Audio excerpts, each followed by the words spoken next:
भक्त म्हणजे समाजात राहणारी माणसं, बरोबर? समाजात राहणारे माणसं म्हणजे भक्त. या भक्ताच्या घरी आपण काम करते वेळेस लाजलं नाही पाहिजे. जर भक्ताच्या घरी आपण काम केलं तर असं म्हणतात भगवंत परमात्मा स्वतः काम करतो.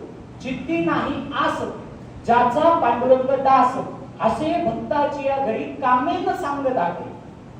दास या शब्दाचा अर्थ होतो नोकर, बरोबर? म्हणजे जगाचा बाप भगवंत परमात्मा नोकर व्हायला तयार आहे. कोणासाठी? समाजासाठी. जर आपण काम केलं तर नोकर व्हायला तयार आहे. म्हणून आपण ठरवलं पाहिजे समाजामध्ये काम करायचं नाही. पुढे माझे जगद्गुरु तुकोबराय सांगतात, वृक्षवल्ली आम्हा सोयरे बनचरे, पक्षी ही सुसुरे अळविता, एडे सुखी रूपे एकांताचा वास, नाही गुण दोष अंगा येते. आकाश मंडली पृथ्वी आसन, रमे तेथे मन क्रीडा करी. म्हणजे विचार करा, कल्पना करायची गोष्ट आहे. 450-500 वर्षापूर्वी जगद्गुरु तुकोबराय यांनी समाज काय हे सांगितलं. निसर्गाला आपण किती महत्व दिलं पाहिजे हे सुद्धा सांगितलं. पाणी किती जपून वापरावं हे सांगितलं. एवढंच नाही तर शब्द सुद्धा जपून कसे वापरायचे हे शिकवलं. म्हणून आम्हा घरी